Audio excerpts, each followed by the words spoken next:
कहते हैं कि सच कड़वा होता है, पर यकीन कीजिए कि कुछ सच खौफनाक भी होते हैं।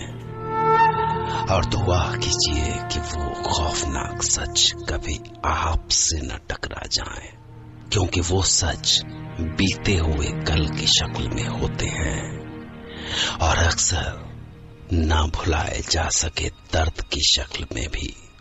और हाँ, वो रिश्ते हुए दर्द आपके आस पास ही होते हैं,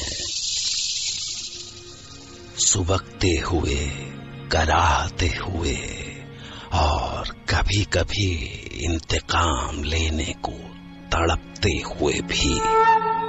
इसलिए जब तक वो सच आपको छूते नहीं, शुक्र मनाइए।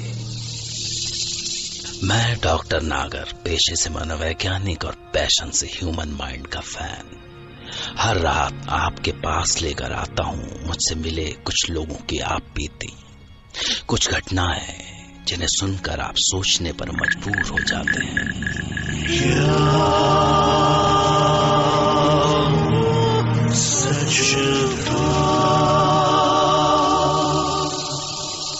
आज की कहानी नागपुर के रहने वाले इंजीनियर विनीत देसाई की आप बीती है, जिसे वो खुद सुनाएंगे। विनीत देसाई जो ग्वालदम की सुंदर पहाड़ियों में अचानक उस सच से टकरा गए जिसने उनका बहुत कुछ छीन लिया। शायद मैं और मेरी वाइफ प्रज्ञा अभी कुछ महीने पहले नागपुर से उत्तराखंड के ग्वालधाम में शिफ्ट हुए थे। ग्वालधाम हमें पहली नजर में इतना सुंदर लगा कि बता नहीं सकता। और कुछ ही दिनों में सर्दी का मौसम भी आ गया। झील और झरनों वाले इस छोटे से पहाड़ी टाउन की सर्दी इतनी सुंदर लगी कि हम सोचने लगे कि लोग लाखों खर्च करके स्विट्जरलैंड क्यों जाते होंगे, जन्नत तो यही है हमारे अपने देश में। पर जल्द ही हमें सर्दी का असली मतलब समझ में आ गया, जब आसपास का सारा इलाका झील और झरने बर्फ की चादर से ढक गए। हम 24 घंटे 2-2 स्वेटर के ऊपर जैकेट, वूलन सॉक्स और फर वाले दस्ताने पहने हुए भी सर्दी से दांत किटकिटाते रहते। दिन की धूप ऐसी लगती जैसे बदन में थोड़ी सी जान आ गई हो। पर 4 बजे ही सूरज ढल जाता और फिर इतनी सर्दी होती कि हम दोनों के पास अंगीठी के सामने मोटी सी रजाई में दुबक जाने के अलावा और कोई रास्ता ही नहीं बचता।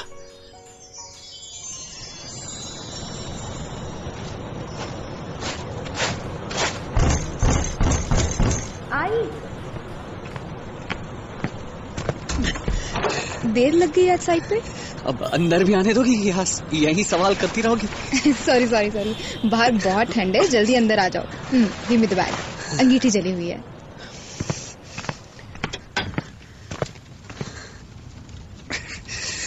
मुझे तो लगता है यहाँ अंगीठी को भी सर्दी लगती होगी। हाँ। भगवान जाने यहाँ के लोग कैसे जीते।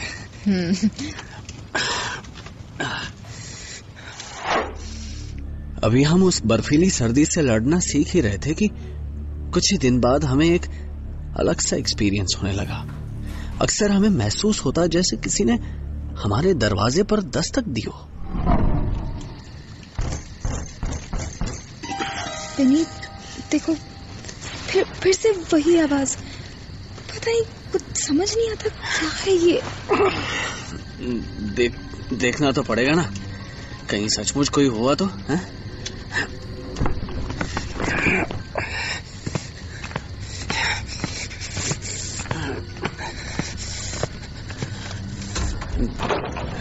कौन है? कौन है? क्या हुआ? कोई नहीं है ना? दूर दूर तक कोई दिखाई नहीं दे रहा था। किसी से पूछा तुमने क्या है ये? क्यों होता रहता है ऐसा? अरे पड़ोस में कोई रहता नहीं है, टाउन में किसी को कुछ पता नहीं। तो पूछे तो किससे पूछे? But I get really scared, Vineet. ऐसी ही एक बहुत सर्द शाम, जब प्रज्ञा अपने सारे काम निपटा के जल्द ही अपनी रजाई में दुबक गई थी, तभी अचानक उससे लगा जैसे मैं उसकी रजाई खींच रहा हूं। पर तभी उसे ध्यान आया कि मैं तो अभी काम से लौटा ही नहीं हूं, और ये सोच के वो अचानक से चौंक उठी। कौन है? कौन है यहाँ? पर कोई जवाब नहीं मिला। कोई होता तो जवाब देता ना, वहां तो कोई था ही नहीं। प्रज्ञा ने डर से अपनी आंखें बंद कर ली और रजाई में घुस के उसे चारों ओर से कस के दबा लिया। कुछ देर बाद आके मैंने डोर नॉक किया।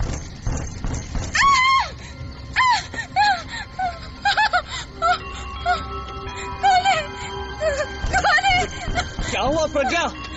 बोलता क्यों नहीं? कौन है? प्रज्ञा, मैं हूँ। विनीत! दरवाजा खोलो। यहाँ कोई है? विनीत! प्रज्ञा प्लीज ओपन द डोर, जल्दी। विनीत, तुम ही हो ना? Okay, okay, I'm coming. घर के अंदर घुसते ही वो डर के मारे मुझसे लिपट गई और फिर उसने सब कुछ कांपते हुए बताया। मुझे लगा उसका वहम होगा। डरो नहीं प्रज्ञा, क्या हुआ? शांत हो जाओ, आई एम हियर। बोलो क्या हुआ? कोई था यहाँ मेरे पास। मेरी रजाई खींची। What? हाँ, really? कोई रजाई खींच रहा था और कोई वहां था नहीं? तुम भी ना प्रज्ञा। अरे ऐसा होता है, डॉक्टर्स कहते हैं ना कि प्रेगनेंसी में डिप्रेशन या हेलुसिनेशन से ऐसा कभी कभी लगता है। इट्स नथिंग यार, डोंट वरी, मैं आ गया हूं ना। नहीं समझते हो यार, विनीत वाकई कोई था। पर जल्द ही प्रज्ञा को वो अपरिचित सी छाया दिखने भी लगी। अक्सर वो बाहर दरवाजे पर होती थी। वो देखो, क्या प्रज्ञा? अंदर आ रही है, वो देखो। कौन? कहाँ? कौन आ रहा है? तुम्हारे पास से उधर। हाँ? वो काली छाया इधर ही आ रही है। इधर ये देखो प्रज्ञा। मैं हौसला बढ़ाने को प्रज्ञा के पास गया और उसके कंधे पे हाथ रख के बोला, प्रज्ञा रिलैक्स यार, कोई नहीं है यहाँ। देखो वहाँ वो सामने बेडरूम में। इधर आओ, वो हमारे बेड पे चढ़ गई है। प्रज्ञा तुम्हें दिखाई क्यों नहीं देता? Damn it!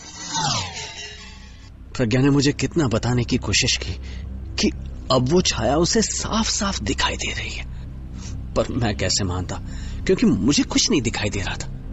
वो हर रोज चुपके से घर के अंदर आकर प्रज्ञा की रजाई खींचकर उसमें दुबकने की कोशिश करती और मुझे कुछ नहीं पता चलता। प्रज्ञा ने बताया कि वो किसी लड़की की छाया है, दुबली पतली सी किसी लड़की की छाया। वो सर्दी से कांप रही है। सुनो, उसके दांत किटकिटाने की आवाज सुनाई दे रही है। एक आवाज सुनाई दे रही है ना? हाँ। तुम्हें सुनाई दे रहा है ना? हाँ। कुछ बोलो। हाँ सुनाई दे रही। तब मुझे पहली बार उसके होने का एहसास हुआ। यही नहीं, जब प्रज्ञा दिन में अकेली कोयले की अंगीठी के पास बैठी होती तो वो छाया भी ठंड से कांपती हुई उसके पास आकर बैठ जाती और प्रज्ञा उसके डर से कांपती और सिसकती रहती। कुछ बोलते क्यों नहीं? बताओ, वो तो क्या करें हम? देखो प्रज्ञा हम यहाँ नहीं रहेंगे।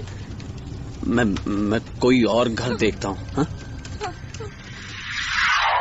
हम दोनों को लगने लगा कि हम हर पल किसी भूत के साए में जी रहे हैं। मैं कोई दूसरा घर तलाश ही रहा था कि एक दिन अचानक अल्मोड़ा में हमारा हाउस ओनर दिखा। मैंने इस सब के बारे में उससे पूछा तो पहले तो वो बात टालने की कोशिश करता रहा, पर फिर उसने जो बताया उसने मुझे और डरा दिया। अब आपसे क्या छिपाना विनीत साहब, ये ठहरा पहाड़, यहाँ देवी देवता भूत प्रेत सब होंगे ही। बात दरअसल ये है कि कुछ साल पहले जब मैं अल्मोड़ा टल्ला बाजार में काम के लिए जाया करता था, मेरी औरत बिमला और हमारी बिना माँ बाप की भांजी रानी इसी घर में रहा करते थे। रानी बड़ी सीधी सादी बच्ची थी साहब, पर बिमला साहब बड़ी झगड़ालू टाइप की औरत थी, इसलिए मैं भी अक्सर उससे परेशान होके अल्मोड़ा ही रुक जाया करता था। पर सच बताऊं साहब, मेरे को ना रानी की बहुत चिंता होती थी, तरस आता था उस बच्ची पे, क्योंकि बिमला रानी को बिल्कुल बर्दाश्त ही नहीं कर पाती थी। ना ठीक से खाना देती थी, ऊपर से मारना पीटना तो लगा ही रहता था। बड़ा अत्याचार करती थी उस कमजोर बच्ची पे साहब। और साहब एक दिन अचानक अल्मोड़ा से लौटने पे मुझे क्या पता चला कि वो बच्ची रानी गुजर गई साहब। लोगों से पूछा तो वो बोले, सुबह सुबह जब भारी बर्फ पड़ रही थी, हमको रानी तेरे घर के दरवाजे पे बर्फ से जमी हुई अखड़ी हुई दिखी। शायद रात को गुस्से में तेरी औरत ने रानी को घर से निकाल दिया था और वो बेचारी रात भर इस बर्फीली ठंड में जम गई, मर गई बेचारी।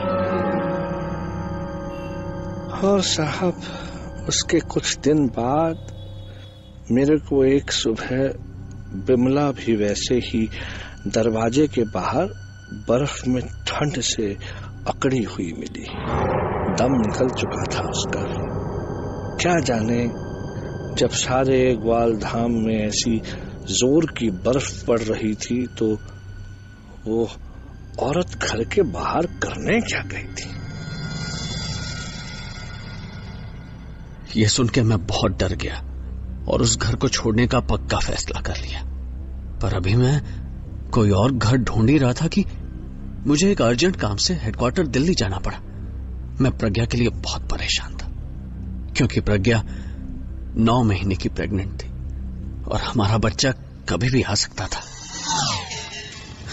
प्रज्ञा, 4 दिन की बात है।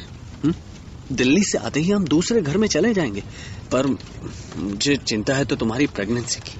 तुम जाओ ना प्लीज, डोंट वरी, मैं अपना और अपने बच्चे का पूरा ख्याल रखूंगी, I promise. Okay bye. Okay bye, have a safe journey. Yeah thank you, you take care. Bye.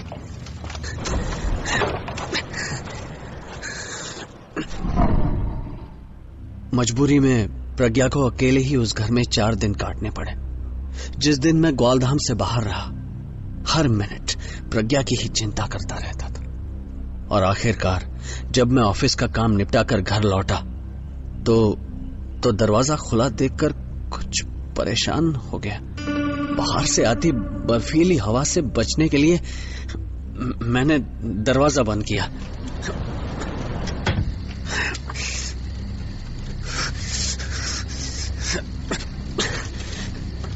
और प्रज्ञा को आवाज देता हुआ अंदर आया। प्रज्ञा, प्रज्ञा, प्रज्ञा, प्रज्ञा, कहाँ हो तुम? पर जब मैंने उसको अंगीठी के सामने चैन से आग तापते हुए पाया तो मेरी सांस में सांस आ गई और मैंने खुशी से वो सारे गिफ्ट्स दिखाने शुरू कर दिए जो मैं दिल्ली से प्रज्ञा के लिए लाया था। प्रज्ञा, ये देखो, ये शॉल कैसी?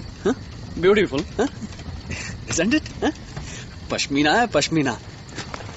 और ये जैकेट तो देखी ही नहीं तुमने, ये देखो। और ये फोटो फ्रेम अच्छी है ना? पर मेरी सारी खुशी अचानक ही गायब हो गई जब मैंने प्रज्ञा को सिसकते हुए पाया। प्रज्ञा, क्या हुआ? तुम रो रही? प्रज्ञा, क्या बात है?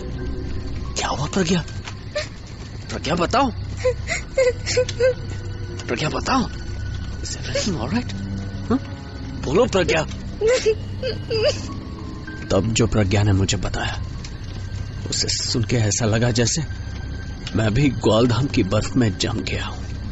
तुम्हारे जाने के बाद से मैं बहुत डरी हुई थी और मैंने पक्का कर लिया था कि आज रात चाहे जो भी हो जाए, दरवाजा कितना भी नॉक हो, मैं नहीं खोलूंगी, उस छाया को अंदर ही नहीं आने दूंगी।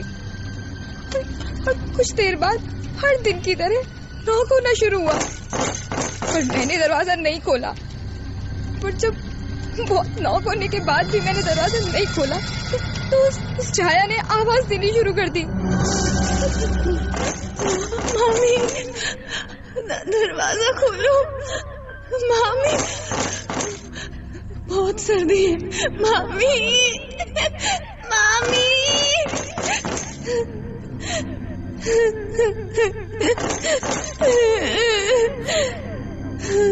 पर जब फिर भी दरवाजा नहीं खुला तो छाया का रोना गुस्से में बदलने लगा।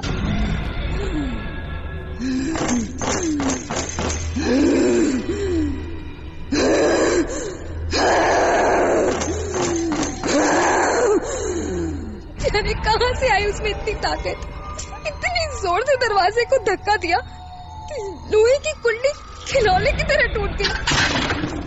और जैसे ही वो छाया अंदर आई, मुझे गुस्से से खींच के घर से बाहर निकालने लगी। मैं कितना गिड़गिड़ाई, प्लीज प्लीज जो भी हो, प्लीज ऐसा मत करो, बहुत जल्दी है, प्लीज छोड़ दो मुझे। नहीं नहीं नहीं। पर उसको मुझ पे दया ही नहीं आई, उसने मुझे धक्का दिया और फिर वो छाया घर के अंदर थी और मैं बाहर। दरवाजा खोलो प्लीज, बाहर बहुत सर्दी है, प्लीज दरवाजा खोलो, ओपन द डोर, मुझे प्लीज अंदर आने दो, प्लीज प्लीज। प्रज्ञा न जाने कितने घंटों बर्फीली आंधी में दरवाजा पीटती रही, पर दरवाजा नहीं खुला तो नहीं खुला। ये सारी बातें सुनाते सुनाते प्रज्ञा के रोने की आवाज जैसे कुछ बदलने सी लगी और आवाज के साथ उसका रूप भी भयानक होता गया।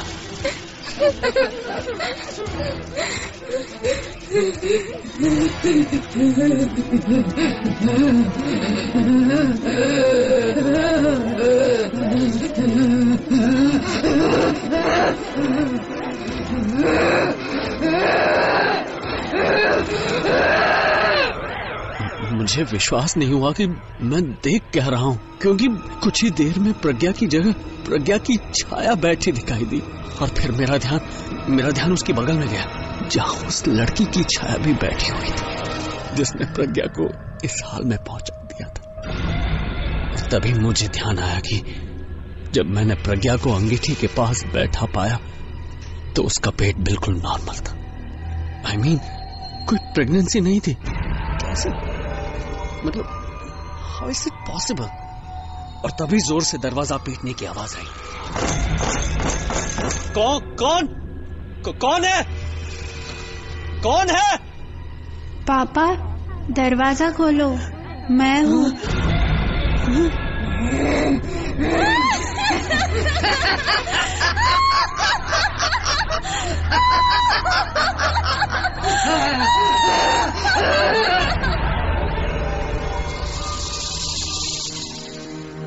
सवाल है कि भला किसी रूह को सर्दी कैसे लग सकती है? जवाब सोचिए।